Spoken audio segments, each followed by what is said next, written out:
All right, fine. I'll be a gracious host. How you doing? Little Mermaid is the scariest Disney movie by far, though. Why the hell is Ace Blade in your Kickstarter? Some comics. I'm getting controversial today. We're gonna get controversial today with. My proudest moment is this interview and being able to talk to you two.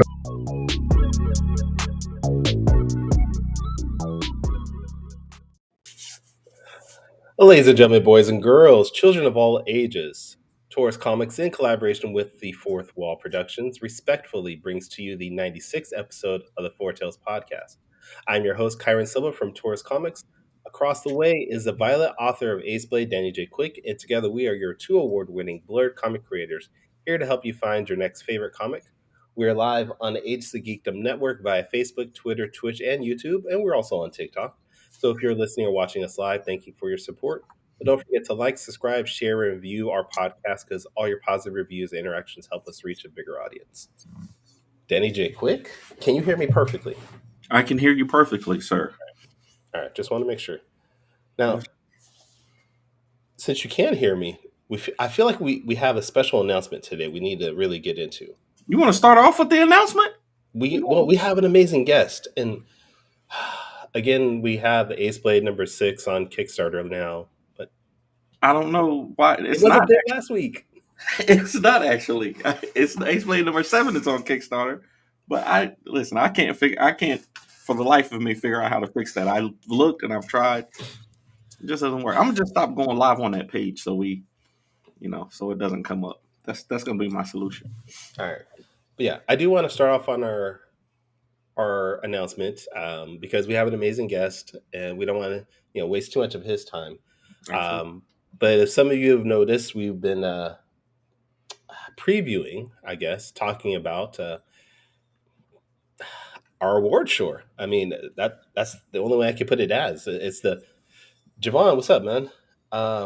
Danny and I, and it felt like we had at the same time, if I'm not mistaken. We had this idea of doing an award show after 3 years of doing a podcast together. 3.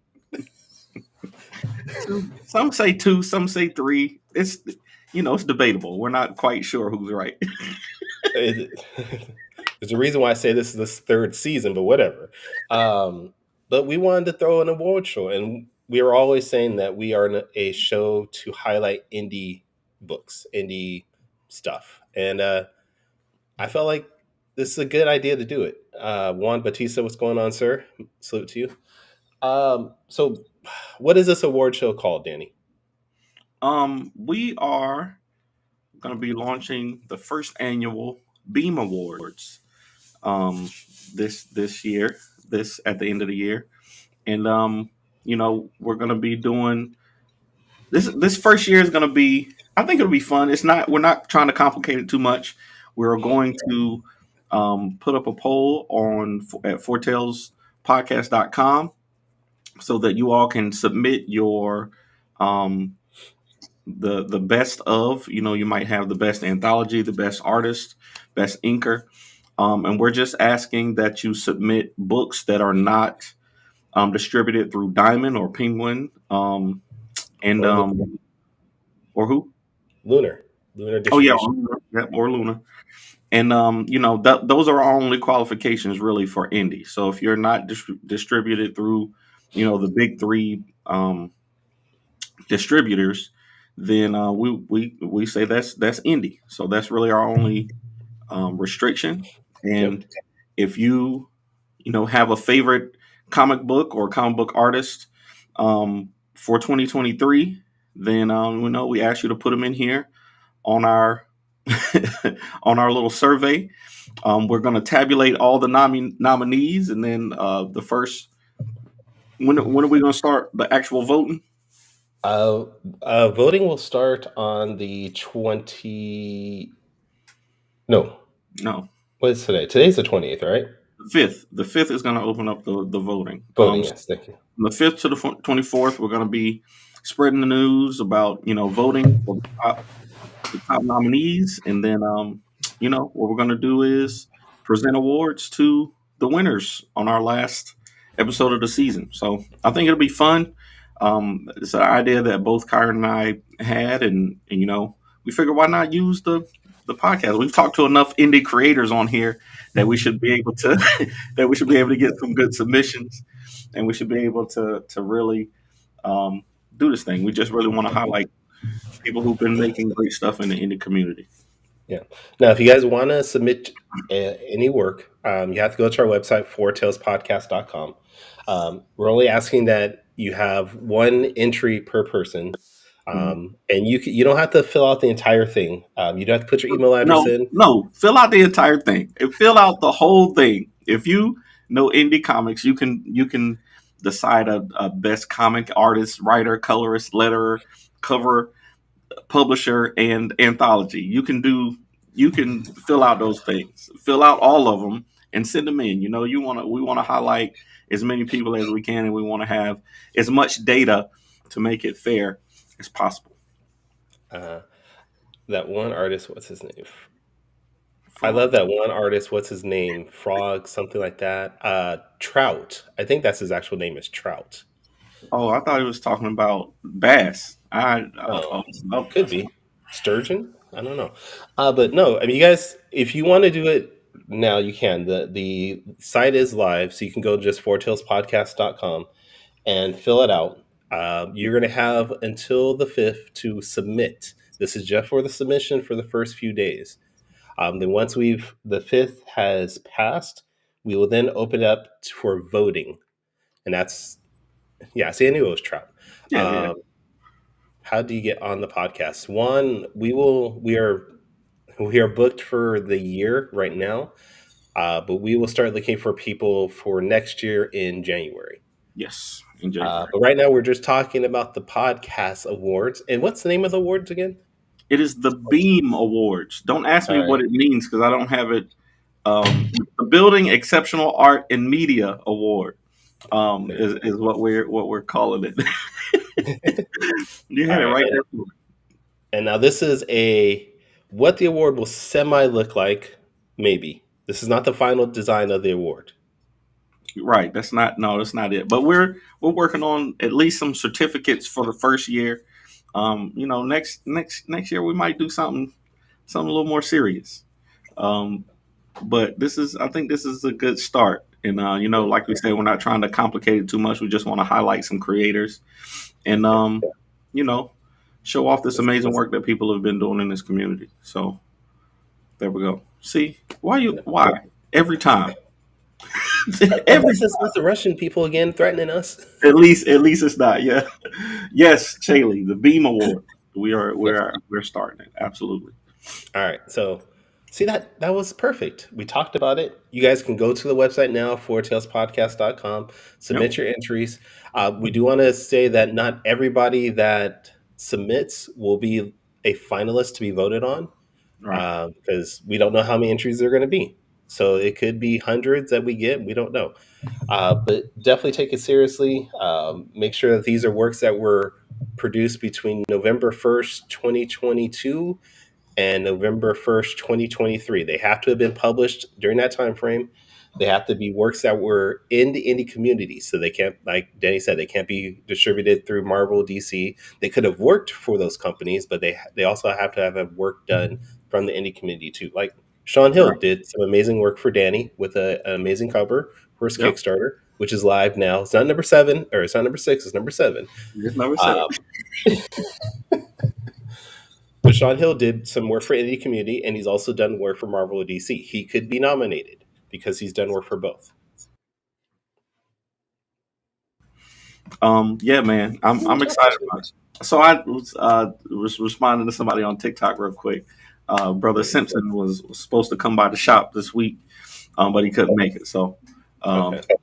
it's all good. I'm gonna catch him next time. Kevin said I better get an award, or I'm telling the Russians 4 times possible. That was still a highlight of the year, just when Hey, they're all that was sudden. crazy. They were setting up a whole deal in the comments. That was I that was was like, wild. no, we don't want to be part of no drug deals or nothing, man. No, no. All right, so let's bring on our guest. We wasted a lot of his time. We want, and because he has an amazing Kickstarter going on right now Absolutely, that I'm absolutely. excited for. It has some great creators on there. Um, Let me straighten that out here. So who we have today is Oscar Osorio, writer of the book and anthology. Don't push the red button. Is that all correct? Yeah, yeah, that's correct. Thank you guys for having me. No, thank you Yeah, for being on. Oscar, man, it's you sent us the sneak peek of the Mm, story, and I read all 8 pages. So the 8 pages that you sent, I'm assuming it was the one that you wrote, was the part of the anthology Yeah, that you. yeah, Yeah, yeah. That's my story with Francesca Fantini. yeah, it was very emotional.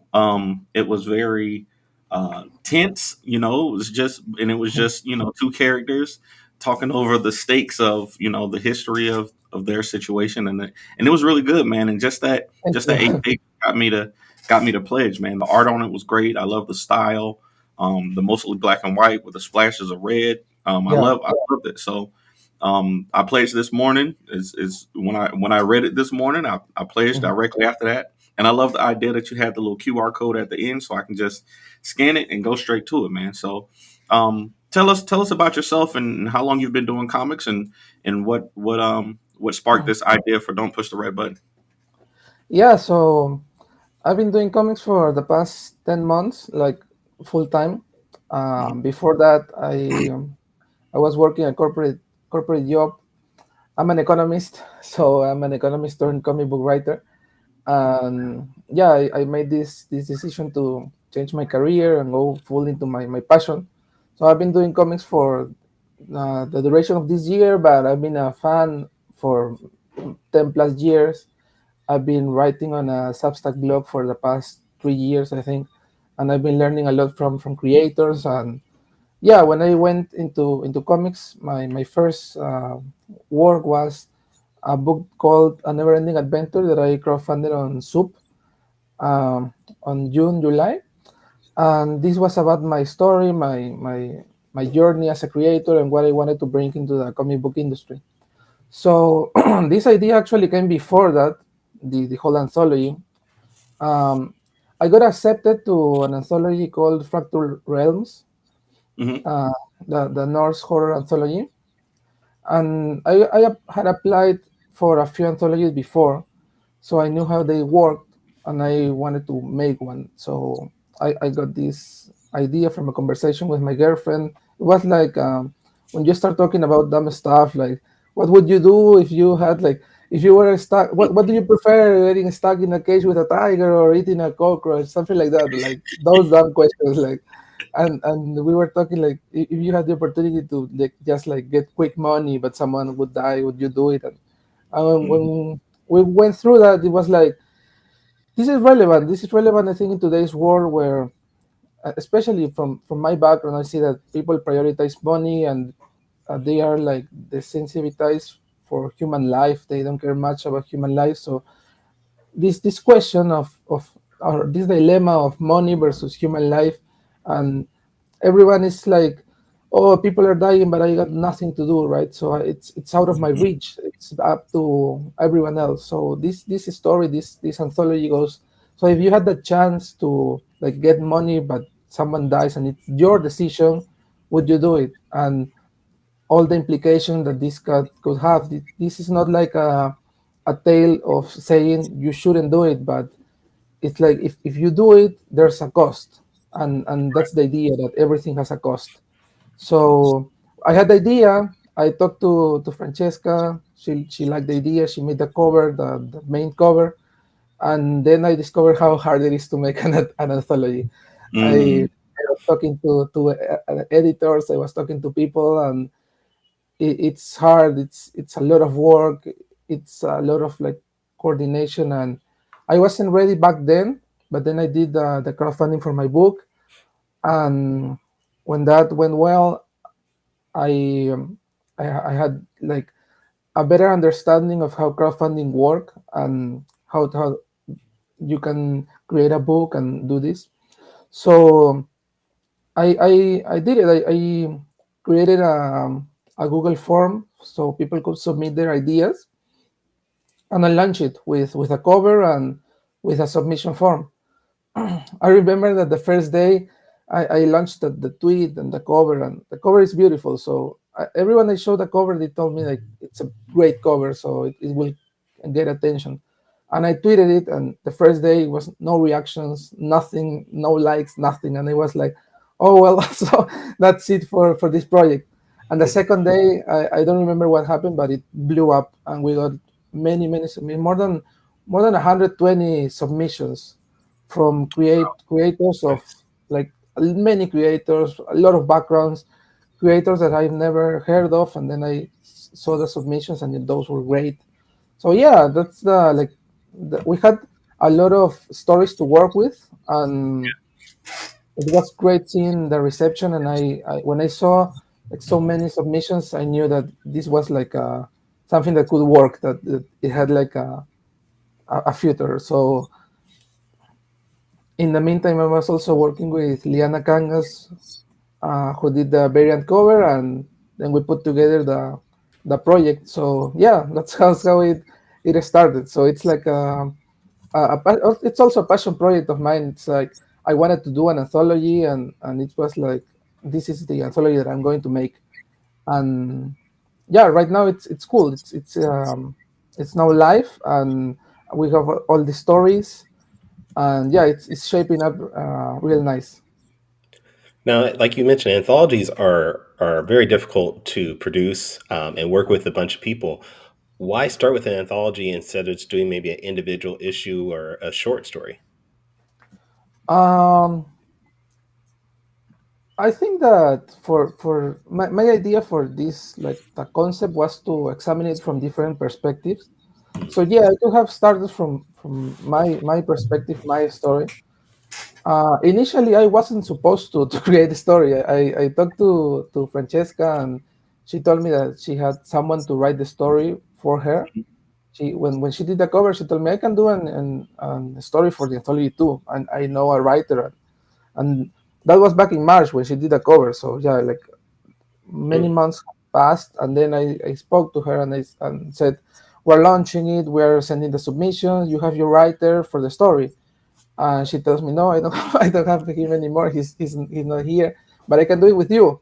And for me, you've seen the art, so for me it's like it's an honor Wow. to put words into her art. So I said Mhm. yes, of course, I'll write something. And I think that our story is like the perfect start for the anthology.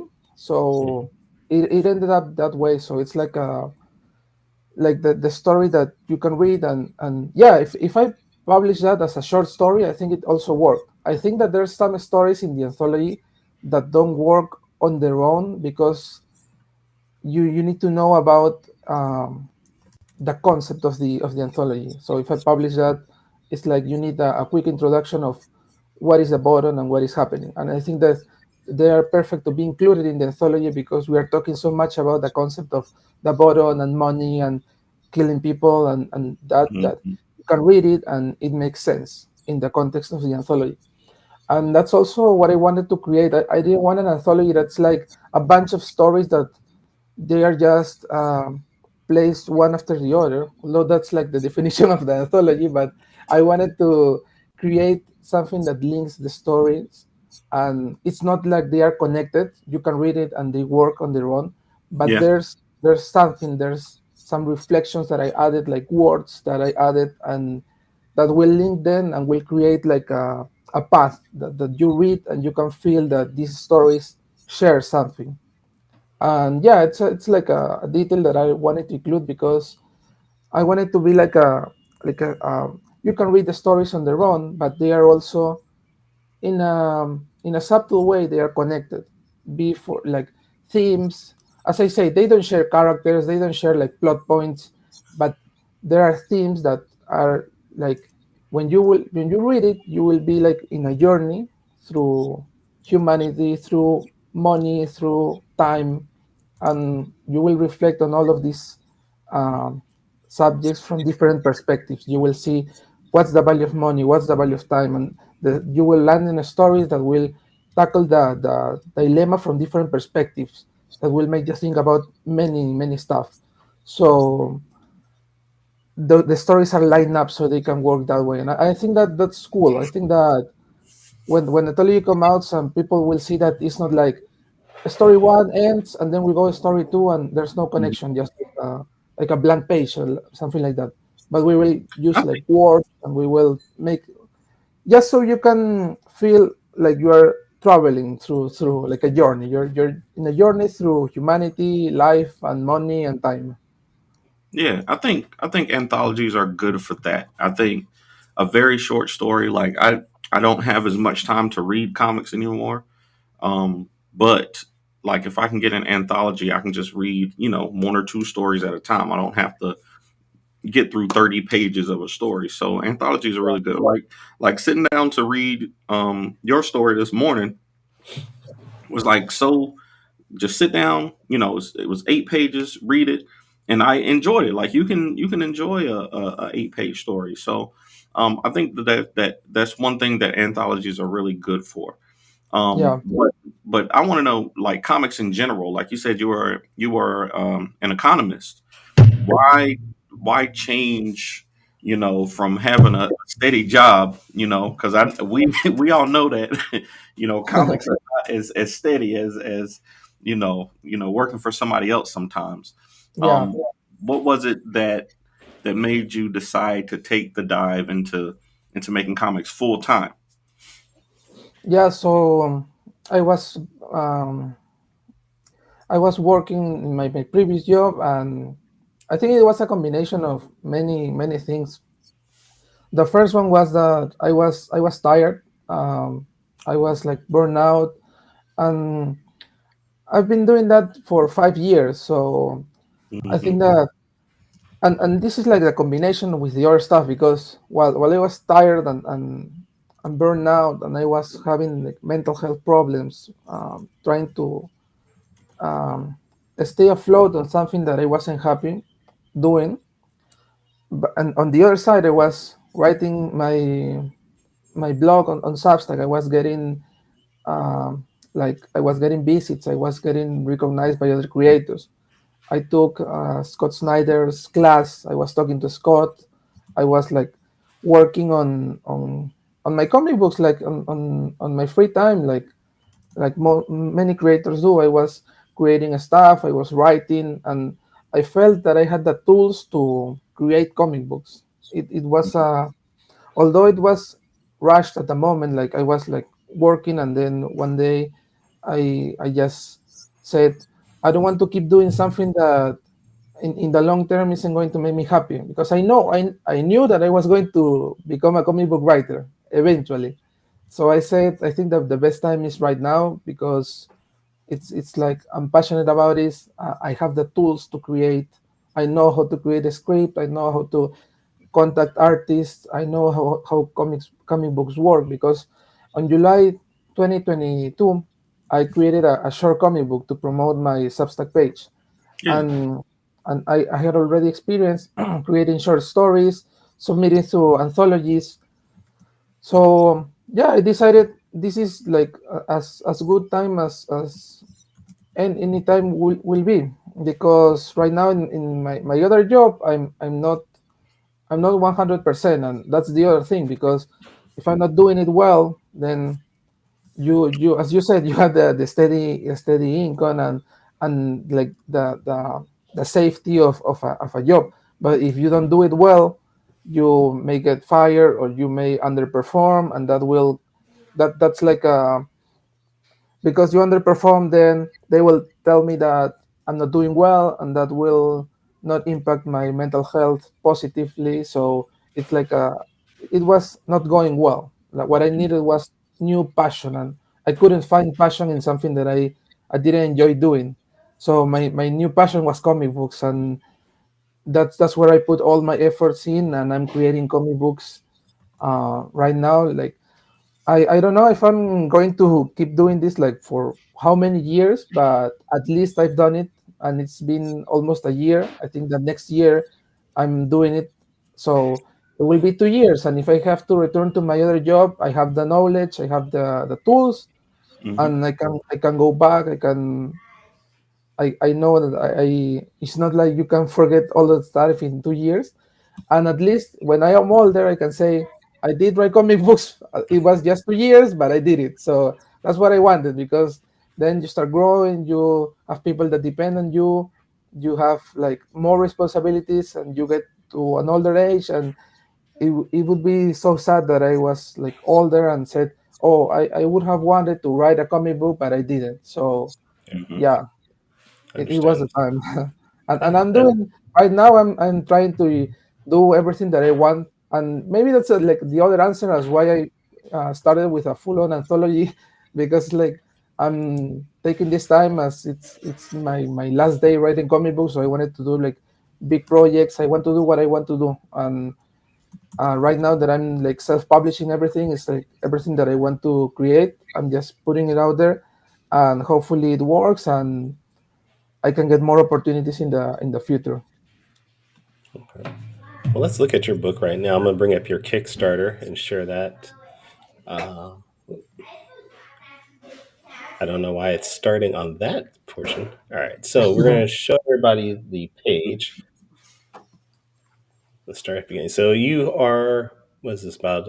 You have 25 days to go, and you're about a third of the way funded. So that's Yeah, actually not that bad. Congrats. yeah, yeah. All right. Thank you. Yeah, we're doing good. We're entering that phase of like the phase that the campaign doesn't move in days. Yeah. Uh, I think that the start was solid, and we're getting more eyes on the book. So yeah, we're excited to continue. All right. What made you choose Kickstarter this time instead of Zoop? Uh, I think that, well, my experience of Kickstarter versus Soup, I think that Soup is more like they help you like closely. You have like contact with the CEO, and they help you build the campaign and everything. Hmm. But because Soup is newer, it doesn't have the community that Kickstarter has. It's not as big. I think that in Sure. Kickstarter, people get into Kickstarter, they are browsing it like they are browsing like the Amazon, like they are shopping in Kickstarter.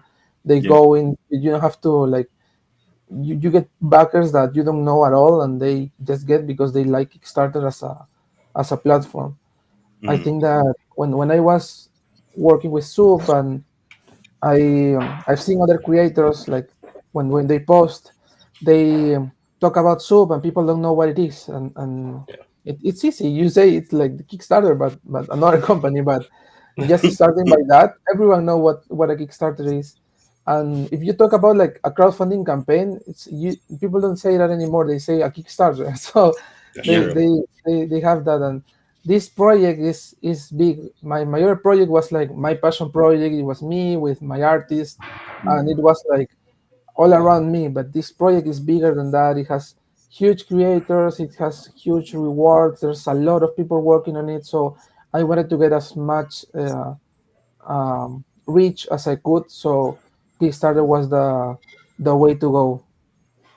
Speaking of creators here, I see you have Travis Gibb, friend of the show. He's been on here a few times. I've worked with him also, and Jerome, great guys there.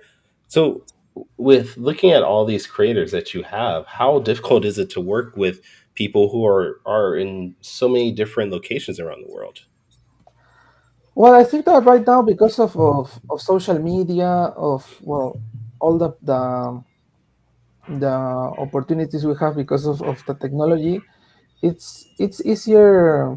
It's really easy because you just contact them through their social media. I think that the positive aspect of asking for submissions is that every creator that is here because they want to be here, because they submitted, they reach out, and it's not like I'm like trying to work with them, or I'm like they work for me, and I need to like stay on top of them, and insist that they are present here, or anything like that. They are here because they wanted to. They submitted their stories, and we're working together because everyone wanted to work together. So it's Yeah. great to see that many of the creators involved are also sharing the campaign, sharing it with their following. And we have I created a Discord so the team can join. Not everyone joined, but we have like a huge portion of the project there. So Mhm. we are just one message away to like say something when we cross like an important um, like we go from zero to $2,000, and we say, oh, we reached 2,000, and right now we're close to 4,000. So next time we are communicating there, like, please, like, keep sharing, keep working on it. We're moving. We have this like this new video, new picture, post it. And yeah, I think because of Discord, email, it's easy to communicate. And we have people from many countries in the world. We have well, in the US, people in Europe, people in Latin America, which I'm also happy because, well, I'm from Peru. We have another Peruvian. We have Mhm. people from Argentina, from Brazil. So it's an international team, and it's cool that we get this opportunity to work with so many people.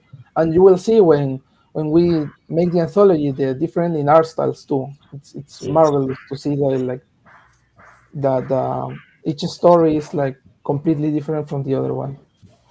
Now, is it too late? I know you said you already had your submissions, but Danny wanted to submit a story where he's going to write it and draw it. So we just want to know if no, Danny, no. Hey, if it's not too late, I got some ideas now. No, yeah, I think it's too late, but Ah, uh, I think that depending on how it goes, I'm there were talks about like a volume two. I had so many stories that I wanted to include, and I reached out to creators. We even have like a stretch goal. If we go beyond the 10K and we go like into 14K territory, we Hmm. will add four more stories to the anthology. wow. Because and I had like, I think there's maybe like 10 stories that I wanted to include, but it would be like too big. But there was a lot of stories that were so good, and my final decision was because what I talked before, that I wanted to create something that was related by some topics, and there were stories that were just like out there, and I couldn't get to fit that story in the anthology. Not to say that the stories that I included are bad, because they are like super good, but I think that I had like 10 more stories that could easily make into the anthology, and I wouldn't have any problem in putting there. So four of them are part of the stretch goals, and for the other ones, I've creator reach out to me, say that he wants to send the story to another anthology. So yeah, that's cool, because I think he will make it. The story is wonderful, and I had so many stories like that that I said maybe we can do like a volume two in next year. But as I said, it's a lot of work. So sometimes I wake up in the morning, I'm happy, and I say I'm going to do volume five. I'm going to be doing volumes until I stop. But other days I'm like, it's a lot of work. It's really hard. So yeah, I think I'll see how this goes. And right now it's like the easy part, because it's like the crowdfunding. But Hmm. then we have to create the book. We have to make the book. We have to finish it. And I I'll don't see know. how it goes, Crowd Crowdfunding is tough, man. It's It is. it's yeah, That's a yeah, second job in itself. Is just crowdfunding yeah, and yeah, doing it Kickstarter. really It is. really It is. really is. yeah, Um, yeah. That's true. That's true. I As I would go, prefer if money wasn't the problem. Like if we didn't have to.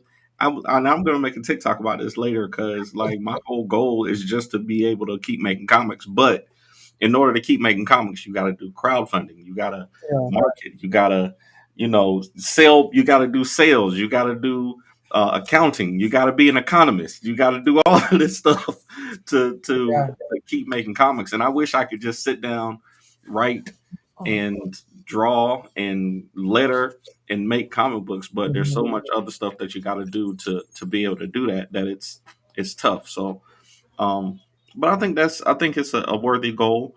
And like you said, if you're gonna give it a shot, work your hardest at it for for an amount of time, and if and I think you'll be successful, man. Thank you, thank you. Yeah, I think that we're moving, and yeah, that's it's true what you said. I think that when when I went into writing comics, and then they discovered the whole business side of it, I'm lucky that I have the background that I have, Mm-hmm. because there's so many people that like go directly into the artistic side, and in the art school I don't think they teach you much about the business aspect of it. No, we don't. And yeah, and yeah, I'm lucky, and as you said, it's like a second job. So right now it's like I'm posting, I'm reaching to sites, I'm like coming on podcasts, and I haven't write a page in the past few days because I'm doing all that stuff. Mm-hmm. And yeah, that's the work of a comic book creator. So, what is the plans for after the Kickstarter? And you've funded, you've produced a book, well, and you've distributed to all the backers. Do you think you'll then try to Mhm. maybe get it into some type of distribution program like Diamond, Lunar, Penguin House, things like that, or is it you're just going to stick with crowdfunding, Um, do you mean for this project or in general for my work? just in general? Yeah, I've been trying to like create other stories that I'm trying to pitch to publishers. Um, I think that, well, I did the other story that's a one shot. This one's an anthology. I've asked around, and it's not like no one does it, but there's less publishing for anthologies and for one shots. So right Mm-hmm. now I'm working on a like a 5 issue mini, um, and that's the project that I'm trying to get to publishers. So Hmm. that's what's next for me. But yeah, I think that crowdfunding is a it's like a great opportunity to get your work out there. So when I as time moves on, I think after the anthology is like on its way, maybe not when it's finished, but on its way, I will start working on the next like crowdfunding, maybe something smaller, or I'll see. But I think that right now, at least where I'm at, like I don't have like published books with publisher. I haven't been published yet. So right now, I think that I I'm trying to reach out and trying to get my name out there with this project, with my past project, and hopefully I get the opportunity to pitch to publishers, pitch to editors that want to see more of my work. But the plan right now is to get as much of my work out there, and sending it to a publisher is like it can be a month, and that book is not moving. So I think it's better to have like your crowdfunding project, your next crowdfunding project, because that's something that you control, you create, you are in charge of everything. So, and it's great because you can set something and you can work on it, and even if you fail, it's like you're moving, you're doing stuff, you're getting your name out there, you are talking to creators and everything. But in the other one, it's like you have a pitch, and maybe the pitch is asleep for 7 months and it doesn't move until it gets picked up, and I can't be like not working for 7 months or not having any published work, at least self-published, for 7 months, because it's too much time. So yeah, I think that with crowdfunding being what it is right now, it's the best way. At least like maybe like a short story, another one shot, like a 2 issue series or something like that. But yeah, I think that crowdfunding is the way, and at least until you get like more work, like published work, and you don't have time for that anymore. But right now, for me, it's like all I have is time. So I'll I'll try to get as much work out there as I can by all the means that technology allows me to. Nice. I love it. I love Thank it. you. Thank All right. Well, this is the best time for us to go on to the second portion of our podcast, which is Danny's quick takes. Are you ready, Danny? I'm ready. Let's do it.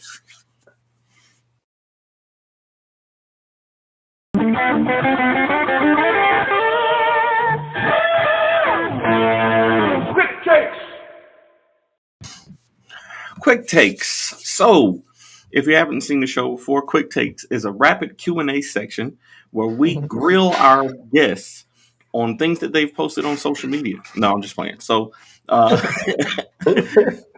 I've uh, I've tried to go. I've gone through your social media. I checked out your TikTok, your Instagram, and your Twitter.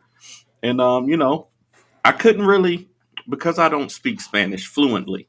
I couldn't I couldn't I couldn't get anything from your TikTok, but I was able to get some cool questions for you. So I'm going to ask you 5 questions, and you'll have 45 seconds each to answer each one. Okay. So question number one. Okay. And you talked about this a little bit earlier, but I want to know if you could only do one type of story for the rest of your comic book career. Would you do anthologies or would you do single issues, and why? Um, I think I'll do single issue. I love the anthology work, but my plan with the anthology was to create something like something core, so I can say that I know how the business works, I know how everything works. But on my core, I'm a writer, so I Hmm. think that anthologies, I got this short story, and there's a lot of super talented creators, but my story is like 8 pages, but single issues is like much longer, and I want to write much longer stuff for like, the rest of my life. Right. I agree with you. I'm right there with you. Um, anthologies are anthologies are fun though. It's good to kind of break up the thing. I actually got a letter of anthology that Kyron sent me about 8 weeks ago that I haven't done yet. Um, but it won't get done today because I'm going to Charlotte. um, um, so question number two. Ironic Um, part, that anthology that you're supposed to be lettering is also something that Travis Gibb and Jerome are part of, which yeah, so Cool. yeah, absolutely, absolutely. Okay, so in our survey that we sent you out, we asked you about the best part of creating.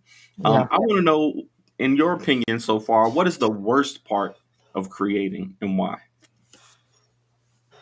Um, I think that the worst part of creating is all the all, well, it's I'm I've come to accept it by the but the worst part of creating is all the business that's behind of it. I think Mm. that when I made the change in careers, I was looking to kind of get out of all that culture of like the hustle culture and everything, and you come here and you see that's the comics being corrupted by all of that. But I think that if you do it in a like honest way, and you are not an asshole to anyone, you can do like a great job in making a comics and living off it, because it's inevitable. You need to live of comics.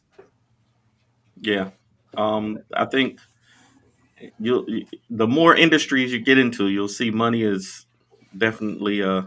Yeah, and corrupted that's can we corrupted also most of highlight the them. part where he said, "Don't be an asshole"? Like that's a big thing. Just don't be an asshole. yeah, Yeah, yeah. No, I think that it's pretty simple, like how to make business without getting it, into problems with anyone. But there's so much people that still do it and they don't care. So it seems simple, but if it were like simple, it wouldn't be happening. So maybe it isn't. I don't know. yeah. A lot of people fall into that though. So I mean, but I think some people just do it to start drama and to get the word out about stuff. But it's not for me. Yeah. Um, okay, question number three. I saw in your resume, I want to say, that you put on your Dropbox that Yeah. you've been to 5 states in America. Is that still true? Well, it's still true. Yeah. I remember. Oh yeah, I think I remember four. Okay. Well, it is true. I've been there, but maybe I don't remember it. Yeah. But All right. So yeah. my question is, what is the best state in America to you? Oh, Of the 5 that you've been to, which one is the best? oh, that's that's hard. That's hard because I usually like usually I fixated on the bad stuff. So Mm, Oh. so yeah, it's really hard. I think that you've got me there, like thinking of what I like the most. Because yeah, I like all of them were bad, so I can't make it. yeah, yeah. I think that California and New York are great because they have like the Comic Cons, Hmm. and I love. Well, I don't know if you can take this out of context. And they can. Like, it sounds bad for me, but I love Florida because everyone speaks Spanish there, so Hey. I feel at home. So, but yeah, it's hard. I think that in all honesty, my favorite part is I I usually do this road trip where I go from New York to Toronto in Canada, Hmm. and I go through like it's an 8 hour trip. So I go through these like small towns, like everything is quiet, everything is peaceful, the homes are super big, and everyone is just living their lives. And I think that that's the best part. Like everyone is calm, everything is clean, everything is like super chill, Yeah. and we go and eat there, and everyone is happy, no one is rushed, no one is littering. Yeah. So yeah, I think that like the small towns in that the route of from New York to Toronto are like the best I've seen of the states. But I also am aware that that happens because there's not so many people, and Hmm. yeah, probably they are not as greedy as people are in other places. And I found that people in like New York, they are always going fast, and they are like so, so fixated on productivity and work. And yeah, Yeah. that's what I've seen. Yeah. Yeah. I agree with all of that for sure. Okay. Question number 4, and I usually save the top 5 list for number 5, but I got a special number 5 for you. So I saw that you met, much like me, back in, I think it was 2011 for you. Maybe it was earlier, but in 2012 I met Stan Lee for the first time, Oh, and yeah, I saw that you posted a picture about meeting Stan Lee, and you wrote a blog post about it. yeah. So I have a top 5 list for you, and I want you to tell me who are your top 5 comic book celebrities that you would like to meet. That I would like to meet.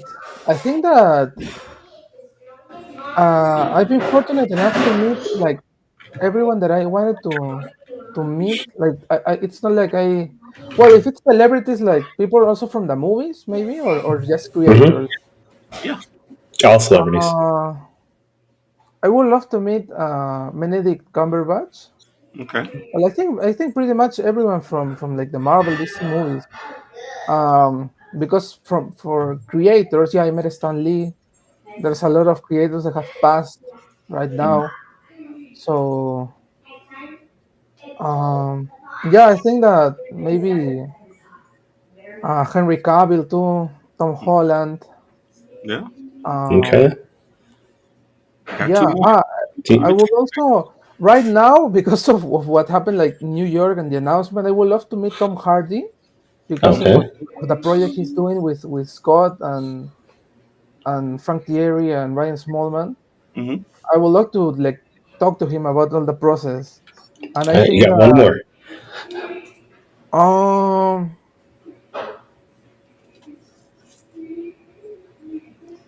from comics, yeah, because my go-to answer was Chris Evans, but I got to take a picture with him like Oh, in situ this year.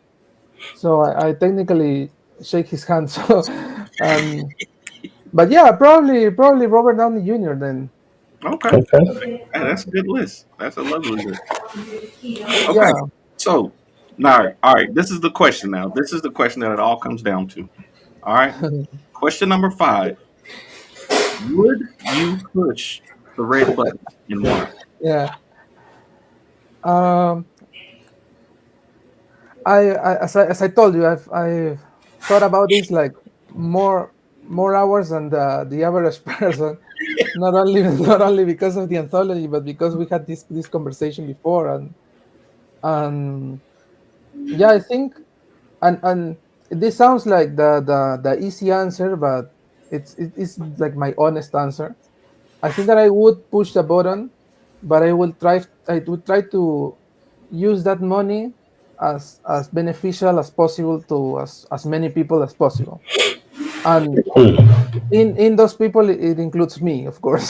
So it's like I try to, because I don't want to say I wouldn't push it, because right now, um, there's like this the money is too important, and like it or not, that's the way it is. And I think that giving away the opportunity to get like a lot of money, like in a second, it's great opportunity. But also I wouldn't like spend it in like buying like 16 cars, or a plane or something like that. It's like I had all this money, maybe I would buy like a house, so I can have um like I can, as you said, my dream is to live like creating comic books and not having to worry about anything. So maybe set aside an amount that would allow me to do that, and use the rest to help people. It's like I don't aim for a luxurious life or anything, but yeah, that's my Well, answer.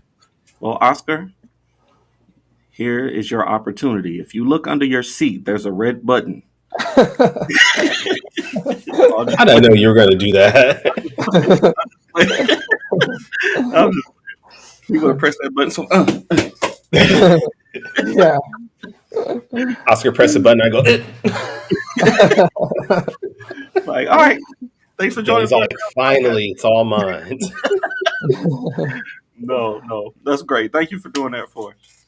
Yeah, thank you so much for taking the time of like searching for the questions and everything.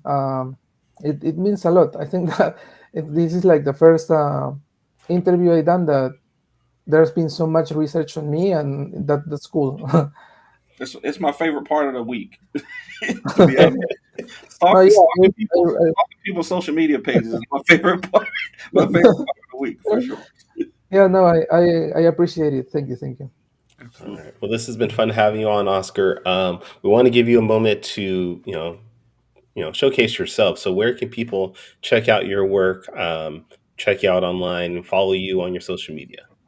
Yeah, so on Twitter, X, or Instagram, I am at Oscar OM29, and I have a Substack page that is called, well, you can find it at oscarwins.substack.com.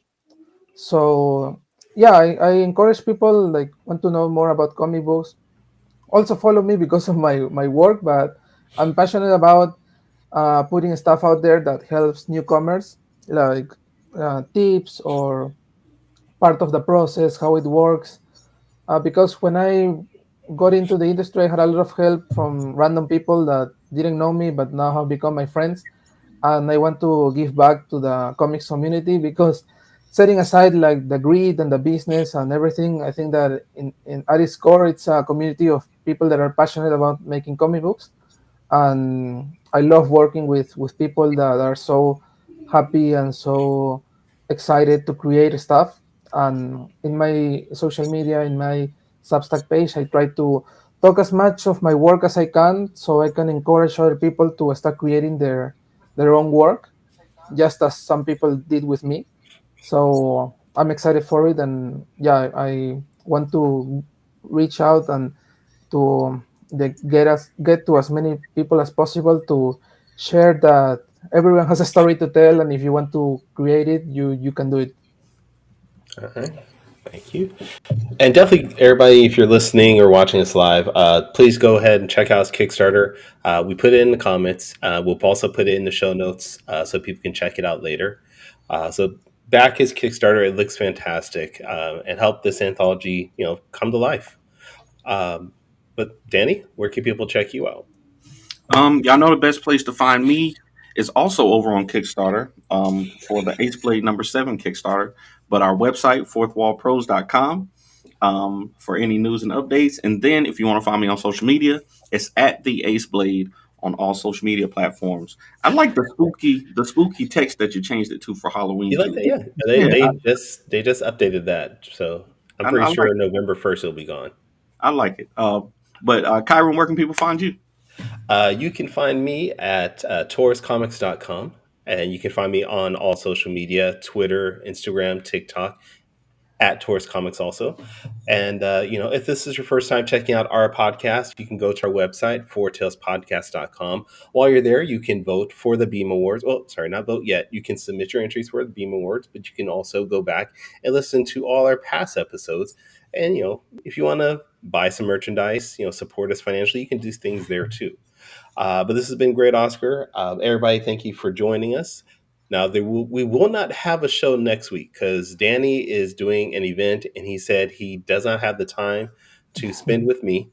He'd rather make money at a comic convention. So there's going to be no show next week.